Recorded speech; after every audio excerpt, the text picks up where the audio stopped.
Hey everyone, and welcome to this deep dive where we're going to kind of dig into the whole wisdom thing in tech decisions. Hmm. You know how a lack of foresight can sometimes lead to some pretty big unintended consequences. Yeah, We've got a couple real-world examples from the Convene Allegiance case study right. that we can use to unpack how some really simple tech choices can Yeah, go south. it's so true. And I think Yeah. we often just view technology as the solution, as Right. a way to make things easier, to streamline things. But Yeah. as we'll kind of discover here, without careful planning, Yeah. those tech solutions can actually lead to a whole new set of problems. Yeah, there's this great quote by risk management expert Gordon Graham that says, if it is predictable, it is preventable. Mm, And that really seems to resonate in the tech world, don't you think? absolutely. I think a lot of tech issues could be prevented if you had the right knowledge and the right planning. Right, yeah. And this first case study Yeah. from Convene Allegiance kind of illustrates this. Okay. It involves a dual for-profit, nonprofit organization, Okay. and they were having some really big website issues.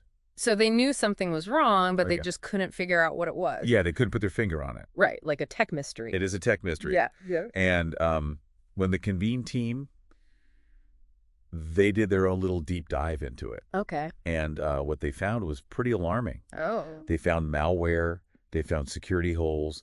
They found 57 identifiable issues. Wow. 57. Yeah, their website was basically a sitting duck for hackers. So what kind of malware are we talking about here? Well- And how did it even get there in the first place? One of the issues was they had outdated software.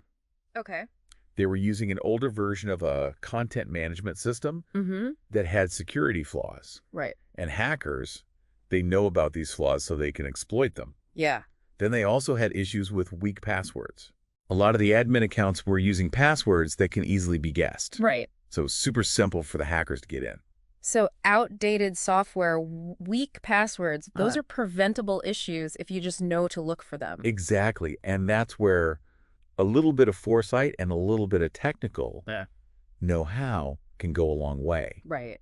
And think about what could happen to this organization. Right. They could have lost donations on the nonprofit side, Wow. disrupted all their operations on the for-profit side, Mm-hmm. and their reputation could have been completely destroyed. Yeah. It's a perfect example of how a simple tech decision Right. can just turn into a major crisis. Like they started a chain reaction and didn't even realize Well, it. yeah. Exactly. So how did Convene even fix all that? So the first thing they did was contain the damage. Okay. They implemented some security measures right away Mhm. to block that malware, Okay. and then they started updating all the software, Right. making those passwords stronger, and just patching all those vulnerabilities. There's 57 of them. 57 of them. Yeah. Huge undertaking. Huge. But they got them back on track. I bet they were relieved. Oh, yeah. So this all comes down to doing your homework, right? You Yeah. can't just assume that everything's okay just because it looks like it's working on the surface. Yeah, you got to be proactive and vigilant Too on top of it. about your technology. Yeah. Don't wait until a crisis happens to start taking security seriously. Now, this next case study from Convene Allegiance. Okay. This one is about a pro-life nonprofit that was trying to build a new website, Mhm. but they ran into a problem that they probably weren't expecting. Yeah, this one really highlights how complex it can be when you're dealing with technology and personal values. Right. So they started contacting web development companies to build their website, Okay. and a bunch of them refused to work with them because of their stance on abortion. So their beliefs are creating these roadblocks in the tech world. Yeah, it definitely adds another layer of complexity Yeah. to decision making. Yeah, for sure. But here's where it gets interesting. Okay. Of the companies that were willing to work with them, Okay. 2 of them got caught lying about what they could actually do. Wait, so they're already in this tricky situation, and then Uh, they have to deal with potential partners Yeah. that aren't even being straight with them. Exactly. Mm. It just shows how important it is to really look into your tech partners. Yeah. Do your research. Right. Don't just take their word for it. Yeah, so how do you find trustworthy partners? Well, one thing is to look for transparency. Okay. Are they upfront about how they do things, about their pricing, Mm-hmm. about what they can and can't do? Right. Do they have a portfolio of their past work that you can look at? Yeah. And always ask for references, Okay. and then call those references to see what they have to say. Don't just take their word for it. Right. Do your homework. Yeah. And go with your gut feeling. If something feels wrong, it probably is. We've got two very different situations here. Right. But they both show how important it is to be wise when you're making decisions about technology. They do, and they actually Okay. show us a bit about Convenient and how they approach things. Okay. They saw a need for a company that wouldn't shy away from tough projects or compromise on quality. Right. And they're really committed to helping kingdom businesses, nonprofits, and churches. Right. So you can see they have strong values that align with their clients. So they're filling a very specific niche. They are. Yeah. And they get the unique challenges that these organizations face Okay. when it comes to technology. Right. So they're dedicated to giving them solutions that actually work Mm-hmm. and that are affordable, Right. which is huge for organizations that don't have a lot of money. They're not just focused on the technology itself. Right. They're focused on their clients. Yeah, they want to understand their clients' needs Right. and then give them solutions that fit. And that's what builds trust. It is. It's about building those relationships that last. Right. Exactly. It's a partnership. Yes, Yeah. it is. These case studies kind of make you think about a bigger issue that we all face. Mhm. It's easy to think of these as like isolated things, Right. but it really shows how we all approach technology. Like we're just rushing to adopt the newest tech Right. without thinking about what it all means. Yeah, and I think that comes from not really understanding the consequences. You Yeah. know, Right. we get so excited about the new gadget or the quick fix that we don't think about what could happen in the long run. We've all been there. Yeah, Like your computer crashes or that new software you bought just doesn't work. right. It's frustrating. It is. And that frustration comes from not knowing enough or not thinking ahead. So how can we apply that wisdom, that if it's predictable, it's preventable to Right. our own decisions about tech? I think it starts with understanding that technology is a tool, and like any tool, it can be used for good or for bad. Mm-hmm. So it's up to us to use it wisely. So we can't just jump on the bandwagon and get the newest thing. Right. We have to be more careful. Yeah, take some time to do your research, Right. understand the risks and the benefits, Okay. and then choose the tech that fits your needs and your values.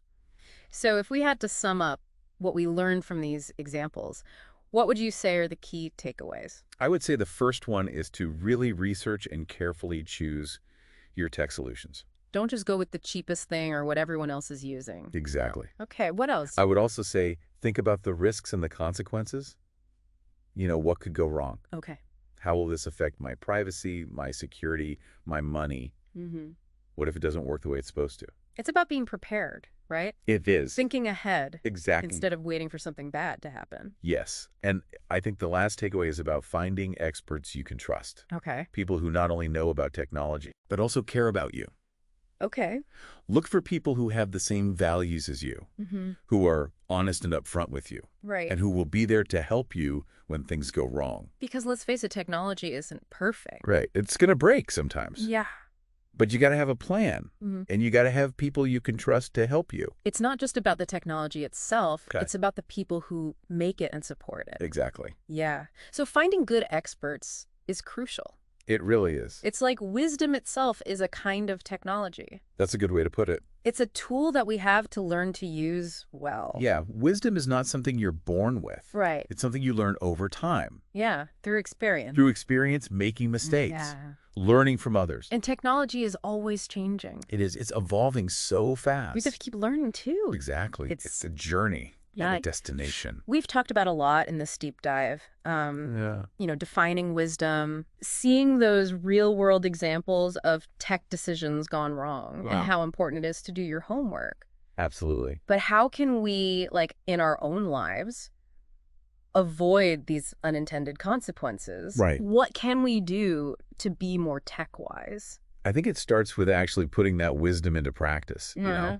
It's not enough to just say wisdom is important. Mm-hmm. We got to actually use it. So it's more than just knowing what could go wrong. Right. It's about actually doing something to prevent it. Yeah. We have to ask those tough questions. Right. We can't just believe everything we hear. Yeah. So what are some practical things our listeners can start doing? Well, I think education is huge. Hmm? Read articles, watch documentaries, talk to experts. Mm-hmm. The more you understand about technology, the better decisions you'll make. Right. And don't be afraid to ask questions if you don't get something, Right. or to push back if you think someone's trying to sell you something you don't need.